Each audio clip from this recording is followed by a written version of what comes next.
بسم اللہ الرحمن الرحیم نحمده ونصلي على رسوله الكريم اما بعد اعوذ باللہ من الشیطان الرجیم بسم اللہ الرحمن الرحیم محترم سامعین، السلام علیکم ورحمۃ اللہ وبرکاتہ۔ سامعین، آج ہم خواب کے اندر روزہ رکھنے کی مکمل تعبیر بیان کریں گے۔ اگر کسی نے خواب کے اندر دیکھا ہے کہ وہ روزہ رکھ رہا ہے، اس کی ہم تعبیر بیان کریں گے، لیکن اس سے پہلے ضروری وضاحت یہ: خواب کبھی اچھے آتے ہیں، کبھی برے آتے ہیں۔ اچھا خواب اللہ تعالیٰ کی طرف سے ہوتا ہے اور برا خواب شیطان کی طرف سے ہوتا ہے۔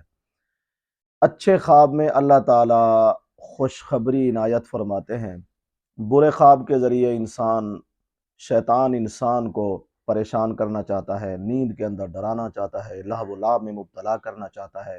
جب بھی آپ اچھا خواب دیکھیں، اسے خوشخبری سمجھیں، اس کے پورے ہونے کی دعا کریں اور اللہ کا شکر ادا کریں، اور کسی تعبیر جاننے والے سے رابطہ کر کے اس کی تعبیر پوچھ لیں۔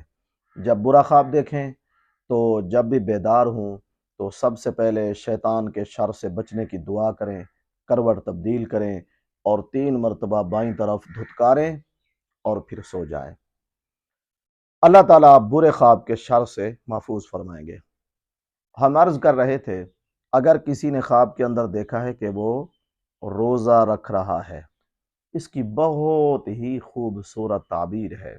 وہ یہ کہ جس نے ایسا خواب دیکھا ہے وہ شخص گناہوں سے بچتا ہوگا۔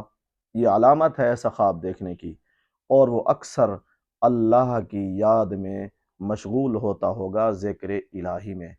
جس نے ایسا خواب دیکھا ہے اس کے بارے میں گواہی دی جا سکتی ہے کہ ایسا شخص نیک ہے، گناہوں سے بچتا ہے، ذکر الہی میں مشغول رہتا ہے۔ واللہ عالم۔ اللہ تعالی ہمارے خوابوں کو ہمارے لیے باعث رحمت اور برکت بنائیں۔ وآخر دعوانا ان الحمد للہ